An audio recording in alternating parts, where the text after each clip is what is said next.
The following is a transcription of over 100 handwritten pages of my mother's remembrances, journaled in a notebook over a span of years after reaching the age of 88. The words and sentence structure for the most part remain as originally written, vividly projecting her personality, the flavor of the landscape and her view of the times. February 1967. I was robbed and raped at work.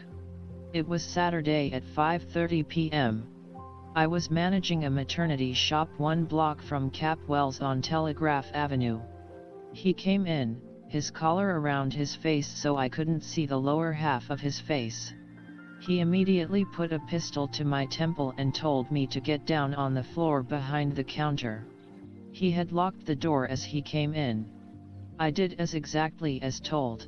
He then went to the cash register. The box on the shelf and under the cash register had about $300 in cash, but he kept saying there should be more. I was sure I was set up. I had a well-to-do customer buying her first maternity clothes. She bought well over $1,000 worth. In the store there was a black woman and her mother trying on clothes and listening to my conversation with the customer. They left telling me they would be back. The customer didn't have enough cash, so she put it on her master charge card, took her packages and left. It was about 5:15. Bob called and the robber told me to answer and hang up. I did. He then with the gun at my back pushed me into the bathroom. He did not realize as we went through the dressing room to the bathroom there was a mirror on the door. I saw his face. He blindfolded me with a towel, put a gag in my mouth and tied my hands behind my back. Told me, lie down on the floor. He pulled off my pants and raped me. He got angry because I wore a long bra that fastened in the back. He couldn't get to my breast. After raping as I laid on the floor he kept kicking me. I guess he even used the gun handle. He left, and when I felt the cold air from the open door I knew he was gone. I managed to get on my feet and work my way through the store, onto the sidewalk. I could hear people walking past me but no one offered to help me. So I worked myself along the building to the tall shop that was next door. The girls who worked there took the gag out, untied me and called the cops and Bob. When the cops came they asked questions. I told them what he was wearing, what he looked like. They put me in a car and drove up and down streets looking for him. We didn't find him. They took me back to the store where Bob was and he took me to the hospital. I had called the owner before I left. At the hospital they cleaned me up to make sure his semen and any disease he carried was gone. Bob and I then went to the police station where for 3 hours I went through books of photographs of past rapists to see if I could find his picture. I didn't. My back was hurting so bad I could hardly walk or stand. We went home. Not once did Bob hold me, kiss me, or hug me or tell me he loved me. I guess he was in as much shock as I was. The next morning, Sunday, a police lieutenant and police photographer came and took pictures of my back where he had kicked me. I was one solid mass of black and blue. I was so nervous, Bob suggested we go for a ride. We stopped at Wilma and Bill's trailer home. I lost it, I started shaking and crying, I couldn't stop. Bob and Wilma took me to the emergency hospital in San Leandro. A doctor examined me and gave me some pain medicine and something for my nerves. He talked to me for a long time, told me not to be ashamed of what had happened but to get it all out in the open and tell everyone. When we got home Grace and Julian were there and they put me to bed. Grace stayed with me until I went to sleep from the pills the doctor had given me. They stayed all night. The next morning the owner called and asked me to come in and help find Saturday's receipts. Bob took me down.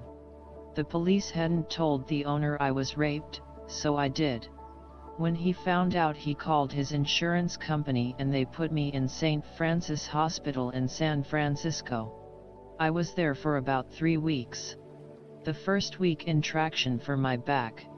He had kicked a couple of vertebrae out of place. The other weeks I was just a nervous wreck, crying one moment and hysterical the next. Nancy and Kay came to visit. The third week they, the police, caught the rapist. He still had my wallet. I came out of the hospital to pick him out of the lineup. Then went back to St. Francis. The guy thought I wouldn't know him, but I saw his face in the mirror before he blindfolded me. When I came home from the hospital, Bob still hadn't held me or loved me. He had bought a gun. Every night between 7 and 8 I would get a telephone call telling me not to testify at his indictment. They said they knew the daycare center where Nancy took Sarah and Brian, what school Kay's children went to. I guess they did the same to others. He had raped as they refused to testify. The lieutenant police officer assigned to my case lived just a block away. The police tried tracing the calls but without success. They changed my number, but before I could give my new number to Kay or Nancy, whoever was calling had it, I changed back to my old one. About a month later I testified at his indictment. He was a Black Panther. Huey Newton and all his buddies packed the chambers. The black women who were in the store the day of the robbery were there also. Kay went with me as Bob was working. She sat there crying all the time I was testifying. When I told Judge Wilson that the criminal refused to leave my nitro pills, the judge cleared the courtroom, only allowing Kay to stay. It was awful. His lawyer made it sound that I asked to be raped. He was indicted to stand trial in June. Again I was harassed by the Black Panthers, so I went to the cabin with my grandchildren. It didn't have a bathroom yet, but we did have fun. In June only I and one other woman would testify, although he robbed and raped 10 other women. They were afraid of the Black Panthers. The other woman who testified had gone east after the rape and came back for the trial. She testified and he threw himself on the mercy of the court. The judge gave him 20 years to life. The officers told me when I was working at Cap Wells that he got out in 7. So much for justice. I refused to go back to work at the maternity shop, and as they wanted me back, I couldn't draw unemployment. I did receive $1,000 from their insurance company. I was still a nervous wreck on drugs, Thorazine. I took so much that my teeth fell out. My memory is not too good from February to September. I do know I spent the summer at the cabin with Cindy, Mary, Brenda, and Sarah. Nancy was going through a divorce. It was very trying on her, as Dawn had destroyed most of her confidence. What a louse. Kay having left for Portland, back with John O.V., another bad apple. Why daughters married such men when they're so intelligent, I don't understand. I don't think I'll ever forgive Bob for his lack of love and support during that year. When I confronted him about he said, "Who wants to go where a black's had already been?" Over a year passed before we ever had sex. That summer was a most wonderful one in my life. Just my grandbabies and me. They used the outhouse, took baths in the swimming pool on the deck, built a playhouse out of blankets, dug tunnels and gold mines, and slept on the floor. In September, with the children back in school, I went back to Oakland to look for a job. In November I went to Cap Wells as a part-time Christmas worker, sale clerking in the China department. After Christmas, which we spent at Kay's, I did inventory at Cap Wells. I heard there was an opening in the furniture department, so I applied. There had never been a furniture woman in any of the Cap Wells stores. Mr. Baker interviewed me, so I was the first. He told me to show those old men just what a woman could do. Mr. Grenbon, Mr. Drano, and Mr. Munson were the men. For the first month I sold nothing, then a lady told me that the men said I was there only to show the furniture, not to write up sales. That night I told them what the lady had said, from now on if their customers came to me, it was my sales. I let them know, I was going to steal from them for a month, just like they did to me. I did and became the top sales clerk, topping all other stores, and they started hiring women. Mr. Munson couldn't take it and he quit. Drago and I became great friends. Grenbon taught me a lot about furniture.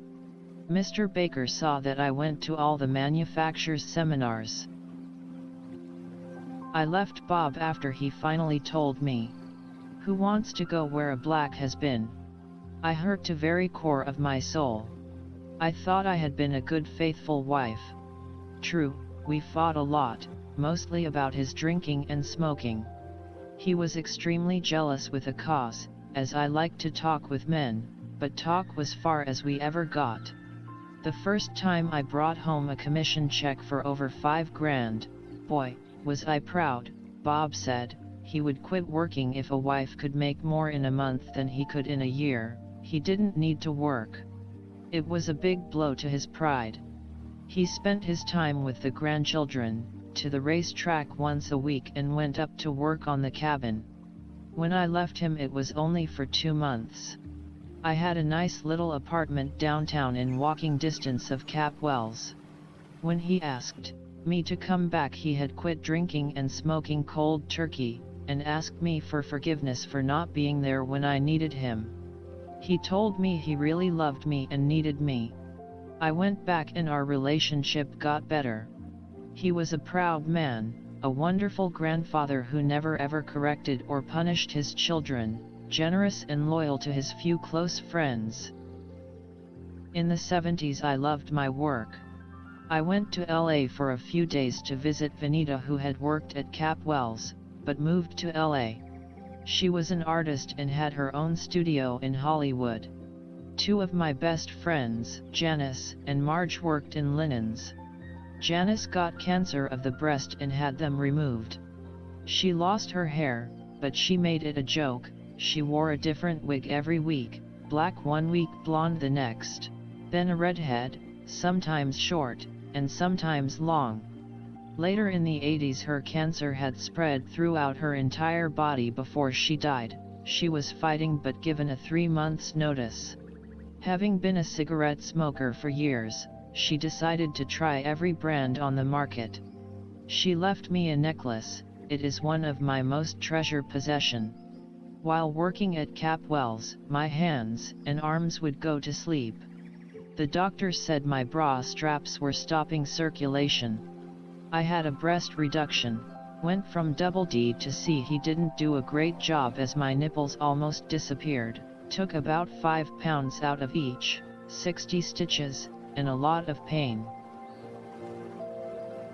In '78 Nancy's second husband Donald Goki was killed in an auto accident. A 16-year-old kid with no license hit him head-on. Nancy didn't press charges. At the time she was branch manager of World Savings in Modesto. She bought a house with the money from the insurance. I moved to Modesto, transferred to Winestocks. I was there for about a year while Dad fixed up the house in Oakland, going home on my days off. We sold the house for $63,000 and moved into a house on McRitchie Way that Nancy bought, the nicest I had ever lived in, a real nice home. Bob watched Nancy's children. Because I brought my salary with me when I transferred from Cap Wells, it was more than their supervisor received.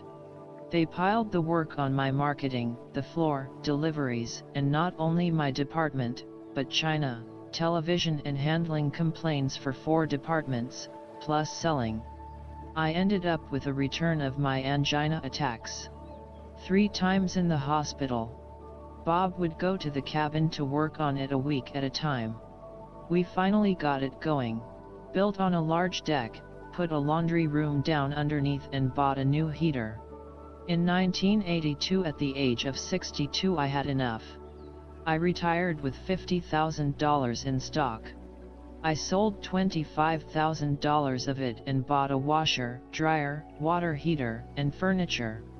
Loaned or gave Gary some money for his wife to attend college and become a nurse. He had divorced Kay and married Jan, who was something like a Mennonite. He gave up his music. When married to Kay, he had a band, bought a bar that failed, and had 2 children, Scott and daughter Marlo. He gave Kay everything in order to marry Jan, and with her had 2 children, Robert and Sandra. We then had 10 grandchildren. The cabin. We lived there for about 10 great years, at least for me. Bob was another story. Doing nothing I didn't want to do. I moved in and I threw all those heart pills down the toilet. I watched the trees grow, painted, played bingo at the senior center, visit with Peter Hill, and played cribbage with Turney. Bob cut trees, sold the wood, built a woodshed. The only time I got sick was when a black widow spider bit me and when the hammock collapsed, and I hurt my back. Polly and Roy came for a visit, so did my niece Janet and her husband Arnold. Della and Barney also came while we're building it. Mary and John left Tara with us when they got married. Poor Bob, he was nearly blind and in '87 had a heart attack. The doctor gave him 5 years to live. He would need a whole new heart transplant. Mary was a godsend. She was living in Stockton with 2 children, Tara and Katie. She would come up at least twice a month, take Bob to the eye specialist in Stockton. She stayed with him when I went to Hawaii with Cindy and Manny. She stayed with him when I spent a week with Brenda and Brian, before they left for Okinawa. Mary was always there when needed. Sarah would also take Bob to the doctors. When Brenda and Brian came back from Okinawa, they spent a week with us. Cynthia and Mary came with their little ones. There was Becky, Tara, Katie, Heather, and Josh. All those wonderful babies. Bob loved them all. We had 10 grandchildren, Catherine's 4 girls, Cynthia, Mary, Brenda, and Sally. Gary's, from 2 marriages, Scott, Marlo, Robert, and Sandra. Nancy's, Sarah, and Brian. I have 14 great-grandchildren, Mary's 2 girls, Tara and Catherine, Cynthia's Rebecca and Roberta, Brenda's 2, Josh and Heather, Marlo's Garrett and Allison, Sarah's 2 boys, Aaron and Nathan. Brian's daughters, Emily and Paige, Scott's Sarah, by Lana, and Brian's girl by Robin, Jessica. Surely I am truly blessed.